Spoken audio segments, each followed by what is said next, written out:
시청자 여러분 반갑습니다. 오늘의 코인으로 인사드립니다. 오늘도 여러분들에게 시장에 관한 다양한 전략들과 함께 또 앞으로의 시장 대응들 함께 세워드리도록 하겠습니다. 자, 우선은 뉴욕 증시부터 살펴보실 텐데요. 뉴욕 증시가 또 한 번 일제히 하락 마감했습니다. CPI 지표 발표를 앞두고 시장의 관망세가 짙어진 것으로 현재 풀이되고 있는데요. 특히나 이날은 2분기 신용카드 부채가 사상 최고치를 달했다. 1조 달러가 넘어섰다라는 소식도 전해지기도 했습니다. 미국은 현재 중소형 은행들의 신용등급 강등 이슈와 함께 국채에 관한 다양한 안 좋은 이야기들도 나오고 있는 상황이기 때문에 미 경제 자체가 어떻게 흘러갈지도 좀 지켜보시면 될 것 같고요. 암호화폐 시세도 히트맵을 보시면서 한번 살펴보시겠습니다. 자, 미국 중소형 은행들의 신용등급 강등 이슈로 3만 달러 선을 터치했었던 비트코인 같은 경우에는 현재 구간에서는 29,500달러 선에서 유지되고 있습니다. 어제 대비해서 크게 변동성 없는 모습 연출되고 있고요. 이더리움도 역시나 마찬가지로 횡보를 나타내고 있습니다. 1,850달러 선에서 거래되는 모습이고요. 리플 같은 경우에는 0.7달러 선에서 살짝 내려앉은 0.64달러에서 현재는 며칠간 계속 이어지는 모습 연출이 되고 있고요. 카르다노 에이다가 이제 도지코인의 시총을 따라잡았습니다. 그 뒤를 도지코인과 솔라나 코인이 현재 뒤따르고 있는 모습이고요. 앱토스 코인 같은 경우에는 오늘 마이크로소프트와의 협업 소식이 좀 전해지면서 시장에서 그래도 10%대 급등률을 나타내고 있는 시장입니다. 자, 우리가 그렇다면 이 시장에서 비트코인에 관해서 좀 집중을 해봐야 할지 아니면 또 다른 알트코인에 관해서 좀 집중을 해봐야 될지에 관해서 이야기를 좀 나눠봐야 될 것 같고요. 또 하나 우리 시장에 큰 이슈가 있는 이 비트코인 ETF 승인에 관한 이야기들도 오늘 준비했다라고 하니까요. 끝까지 저희와 함께 해주시면 될 것 같습니다. 자, 그럼 오늘 이 시간 함께 해주실 오즈파트너스의 퍼즈 대표님 모셔볼게요. 대표님 반갑습니다. 네, 안녕하세요. 퍼즈입니다. 오늘도 도움되는 자료 많이 가지고 왔으니까요. 매매 전략을 세우시는데 꼭 도움이 되었으면 좋겠습니다. 네, 오늘은 저희가 이제 지난 화요일에 못다한 이야기들을 나누면서 비트코인뿐만 아니라 또 앱토스 코인에 관한 분석까지도 함께 해볼 텐데요. 자, 역시나 역대급 횡보장을 지나가고 있는 비트코인입니다. 물론 잠깐 3만 달러 선을 터치하기도 했었는데 지금의 또 상황들을 어떻게 보시는지 또 화요일에 이어서 오늘 한번 이야기 들어볼게요. 네, 해서 일단은 화요일에 했던 얘기를 좀 마저 하고 네. 그다음 비트코인 분석해드리도록 하겠습니다.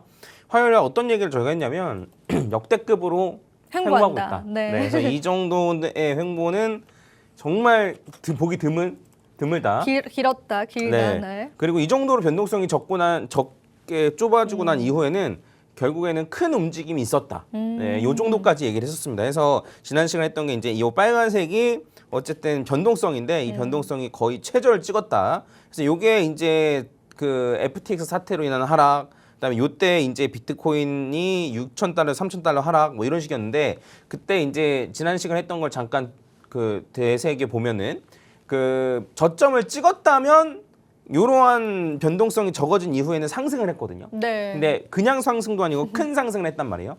그리고 저점을 찍지 않았다면 이런 변동성 이후에 떨어진 경우도 있었다. 그래서 이렇게 변동성이 좁아진 이후에는 상승이나 하락 둘 중에 하나는 무조건 나오긴 나오는데 그것도 큰 상승이거나 큰 하락이 나오는데 물론 올라갈지 내려갈지는 모르죠. 모르죠. 네, 근데 어쨌든 그동안 해왔던 걸 좀 봤을 때는 저점을 찍었다면 올라가는 방향으로 변동성이 좀 많이 나왔었다 정도. 이것도 확실한 건 아닙니다. 그쵸. 네, 경우의 수가 그 과거 데이터가 적어가지고 해서 이렇게 파악을 하시면 될 것 같고 그다음에 뭐 주봉 볼린저 밴드로 봤을 때도 역대 좀 변동성이 최고로 적었다. 네, 이런 얘기 했었습니다. 기억나시죠? 기억나죠. 네, 그런 다음에 이렇게 변동성이 적었기 때문에 퍼드가 많이 나오고 있다. 그래서 이 퍼드를 맞아요. 좀 조심하자. 네.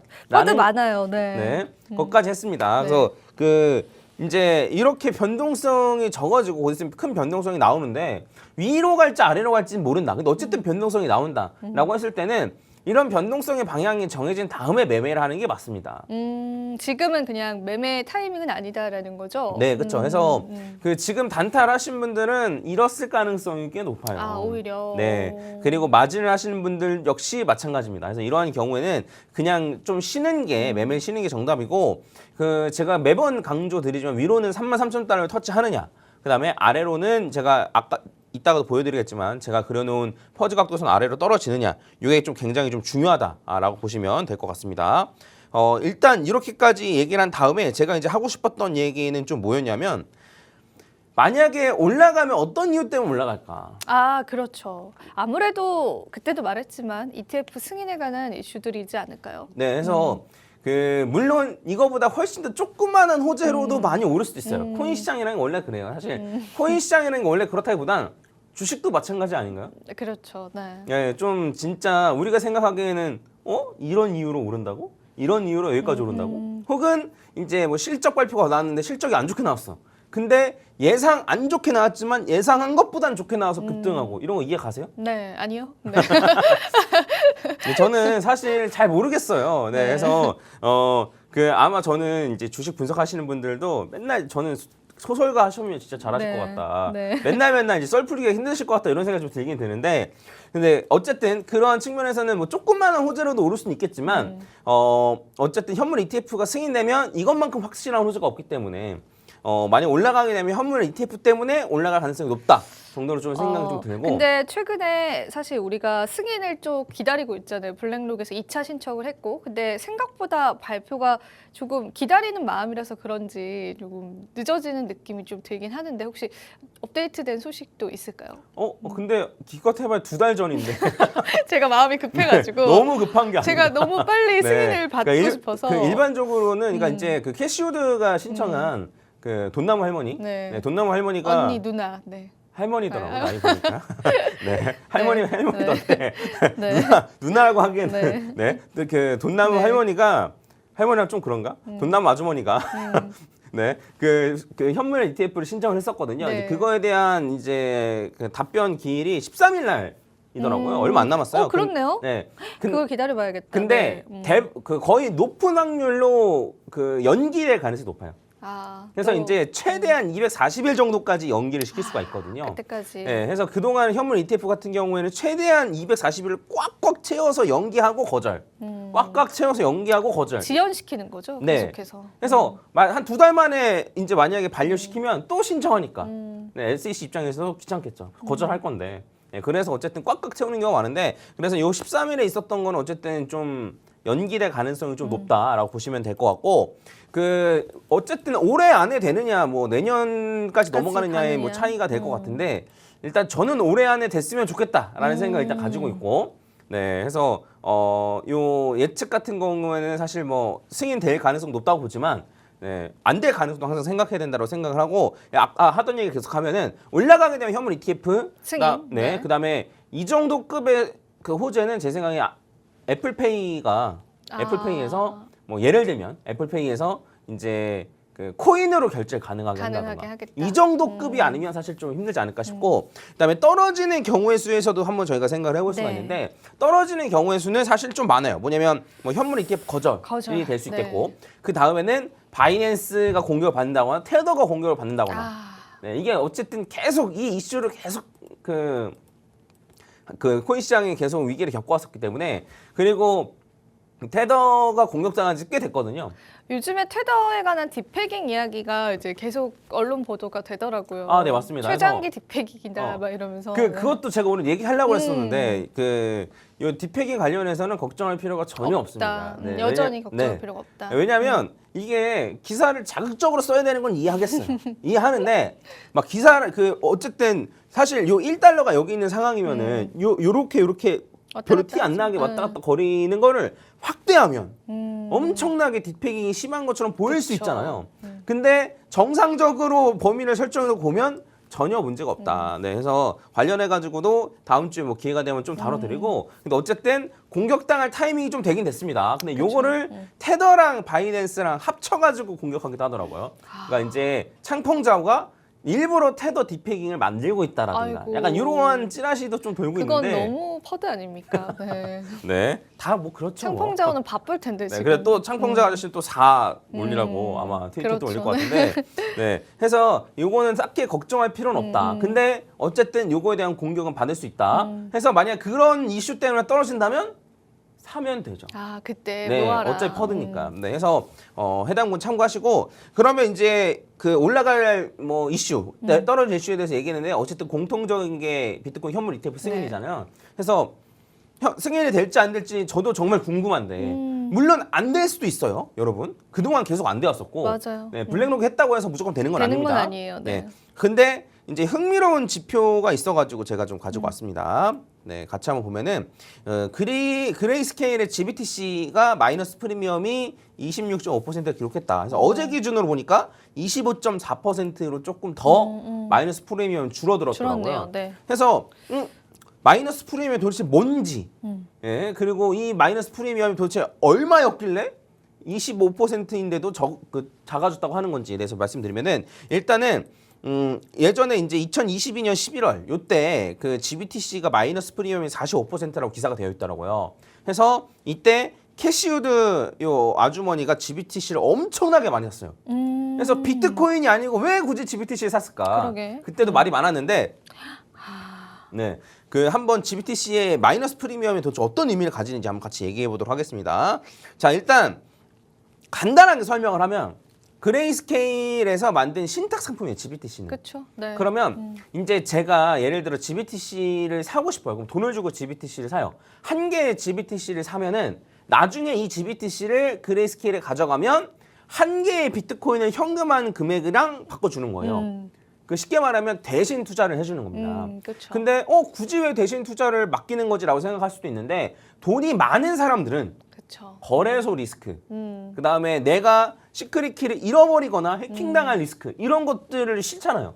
그런 것도 있고 기관들도 좀 이용하지 않나요? 네, 그렇죠. 그래서 그런 게 싫기 때문에 돈이 많은 사람들은 나는 수수료를 좀 떼이더라도 안전하게 이런 데서 사겠어. 아, 그쵸. 네, 라고 생각을 하는 경우가 많단 말이에요. 그래서 원래대로라면 내가 돈을 가지고 GBTC 사면 GBTC를 갖고 있다가 내가 현금하고 싶을 때 그레이스케일에 다시 GBTC를 주면 주니까. 그 그레이스케일에서 현금을 줘야 되는데 이게 지금 막혀 있어요. 환매가 지금 막혀 있단 말이에요. 아, 그래요? 네.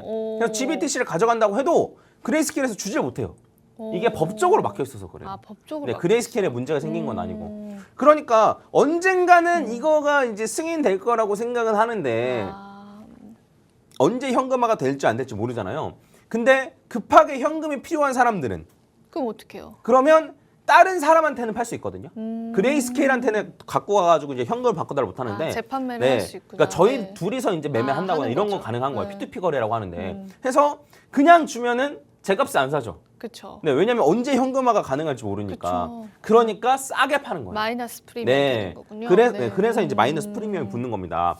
근데 생각을 해보면 진짜 깜깜해. 언제 될지 모르겠어. 언제 현금화가 될지 모르겠어라고 하면 30%를 할인해서 팔아도 안 사. 안 팔리죠. 네. 네. 40%를 할인해서 팔아도 안 사.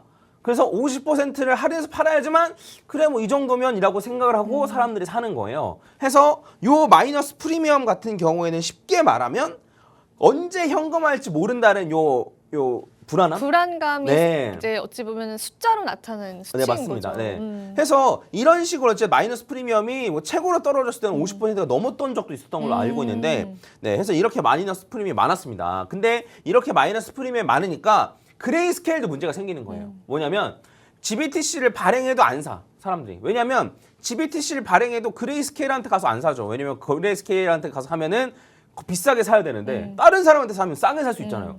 그러니까 GBTC 그 그레이스케일 입장에서는 GBTC 발행도 못 하는 거예요. 그러니까 그레이스케일 입장에서는 돈을 못 벌고 있는 상황이 되는 거라서, 그래서 빨랑 요거를 현물 ETF로 바꿔달라. 빨랑 이거를 사람들이 현금화할 수 있게끔 해달라라고 해가지고 여러 번 요청했으나 매번 거절을 당했고, 그래서 소송을 진행했었습니다. 작년 6월에 SEC한테 소송을 진행했어요. 왜 승인 안 시켜주냐? 라는 식으로 지금 소송을 진행했고, 지금 소송이 진행 중에 있습니다. 여전히 진행 중에 있어요. 해서 이런 식으로 어쨌든 진행이 되어 온 건데, 그러면 이제 제가 정리를 해서 얘기를 하면은 그 이제 현물 ETF가 만약에 승인이 된다. 그러니까 이제 그레이스케일이 어쨌든 현물 ETF 라이센스를 가져간다. 혹은 블랙록이 현물 ETF가 승인되면 다른 애들도 우후죽순으로 승인될 가능성이 높겠죠. 네. 그렇다고 한다면 요 GBTC를 현금화 시킬 수 있는 거예요. 그렇죠. 네, 그러면 결국에는 마이너스 프리미엄이 사라집니다. 아예 없어지겠네요. 네, 아예 없어져요. 그러면 이제 저희가 생각을 해보면 이게 역 프리미엄 자체가 현금화를 언제 할지 모르겠어. 모르겠다. 즉 현물 ETF 승인이 언제 될지 모르겠어 라는 불안감 때문에 마이너스 프리미엄이 생기는 거고, 그 다음에 현물 ETF가 승인이 되면 요 마이너스 프리미엄이 없어지는 거예요. 그쵸. 그러면 이런 걸로 봤을 때 현물 마이너스 프리미엄이 줄어든다는 소리는 요 GBTC를 갖고 있는 사람들은 될 가능성이 크다. 현물 ETF가 승인될 가능성이 높다고 보는 겁니다. 그리고 아까도 말씀드렸지만 GBTC를 사는 사람들이 개미가 아니에요.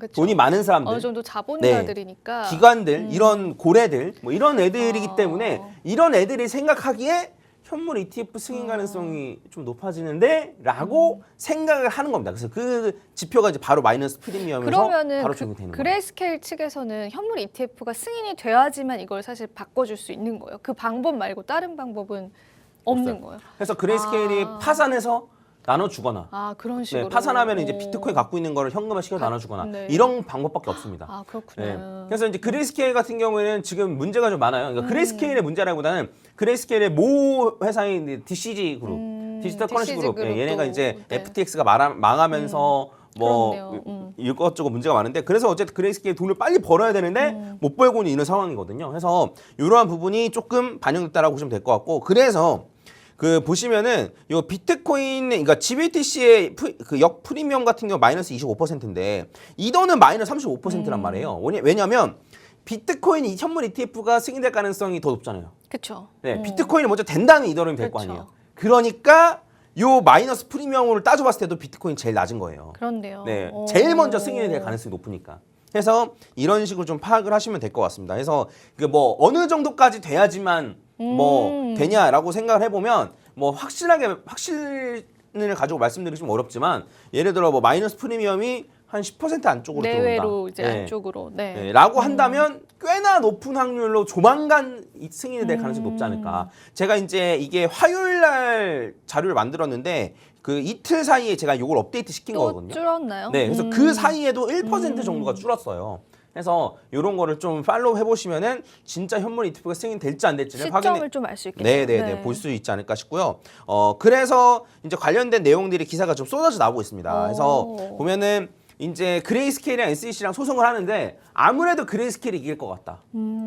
네, 이런 얘기들도 많고 그 다음에 그 SEC가 이제 어쨌든 그레이스케일과 소송에서 질 거기 때문에 지게 되면 법원에서 강제로 하는 거거든요. SEC 너네 빨리 현물 ETF 승인해 라고 이런 식으로 하는 거거든요. 근데 이제 그렇게 되면 모양새가 안 사니까 아마 지기 전에 그 전에 승인해줄 가능성이 높지 않겠느냐 뭐 이런 얘기들도 있습니다. 그래서 이런 것들은 조금 참고하시면 좋지 않을까라고 생각합니다. 네, 그렇습니다.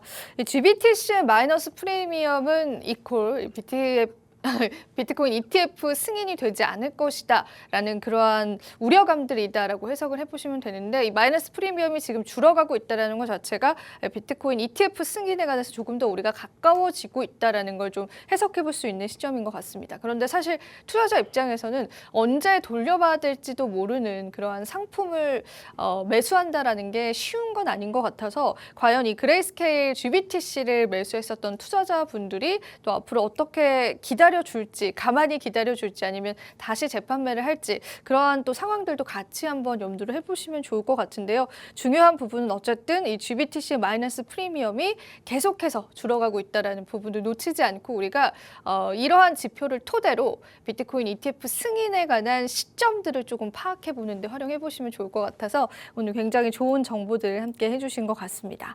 자, 그렇다면 어느덧 시간이 훌쩍 지났는데 저희가 차트 분석을 조금 해볼게요. 오늘 비트코인 분석부터 한번 퍼즈님께 들어보겠습니다. 네, 제가 지금 가능성이 높게 보고 있는 시나리오가 이제 요겁니다. 그래서 이제 요거는 12시간 봉이라고 보시면 될 것 같은데 이런 식으로 A, B, C로 떨어질 가능성이 높지 않나라고 생각을 해요. 근데 요 B가 지금이 끝이라고 봐도 되고 아니면 한 번 더 올라갈 수도 있고 이건 조금 애매하더라고요. 네, 해서 어쨌든 요 한 번 더 올라갔다 떨어지던가 아니면은 그냥 지금 떨어지던가 이러한 경우의 수 정도다라고 보시면 될 것 같고 이렇게 보니까 뭐 변동성이 큰 것처럼 느껴지실 수도 있는데 네. 이제 일봉으로 보고 조금 큰 사이클로 본다라고 하면 여전히 변동성이 여기입니다. 그래서 여전히 변동성이 적은 상태라서 없다. 네.